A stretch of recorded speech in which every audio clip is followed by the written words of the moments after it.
until it became irretrievably broken down, us both having tried. When they heard from the Prince of Wales's own mouth that he had committed adultery, that shattered a lot of illusions. I think Charles's confession of adultery was about the single biggest mistake he's ever made. Diana made a statement of her own that night. She deliberately selected an outfit that would make heads turn when she attended a gallery opening. She wore her up-you frock. It was a really lovely black number. Great legs. I mean, she was out to kill Charles that night, kill him public-wise, and make everyone wonder whether Charles was just totally mad or not. The following year, Diana gave her own interview to the BBC's Panorama. She even admitted having an affair with her writing instructor, James Hewitt, going further than she had on the audio tapes. Were you unfaithful? Yes, I adored him. Yes, I was in love with him. And she publicly confirmed much of what she'd said in the secret tapes made 5 years earlier for Andrew Morton's book. Do you think Mrs. Parker Bowles was a factor in the breakdown of your marriage? Well, there were 3 of us in this marriage, so it was a bit crowded. Most controversial of all, she questioned Prince Charles' ability to be king. I would think that the top job, as I call it, would bring enormous limitations to him. I don't know whether he could adapt to that. If ever a woman put the boot into somebody, it was suggesting that Charles could never take the #1 job, meaning he was not fit for it. Diana's televised gamble paid off.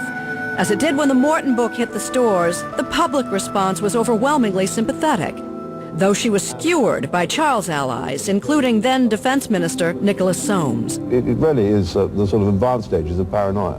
Given the fact that everything she suspected turned out to be true, how can you say that was paranoia?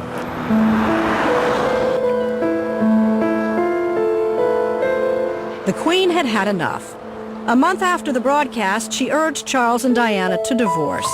In August of 1996, the marriage between the Prince and the Princess of Wales was officially dissolved. A chapter in her life had closed. As Diana told James Colthurst 5 years earlier, she had expected it. I think from day one, I always knew I'd never be the next queen. Put it that way. No one said that to me. I just knew it.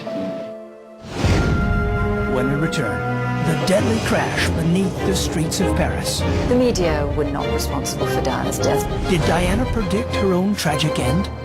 Diana talks about her destiny.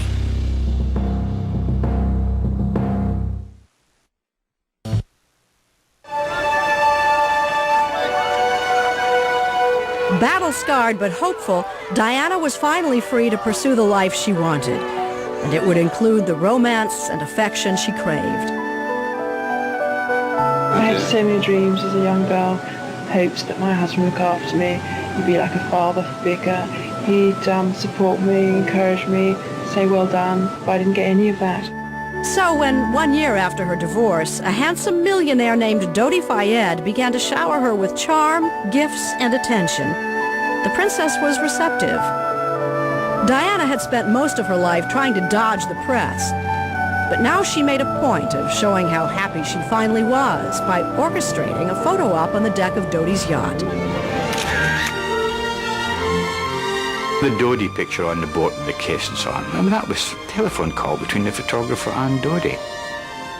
And Diana. It was all being managed.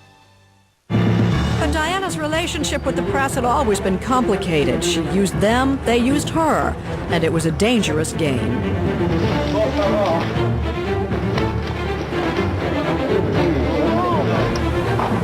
Could I ask you to respect my children's space?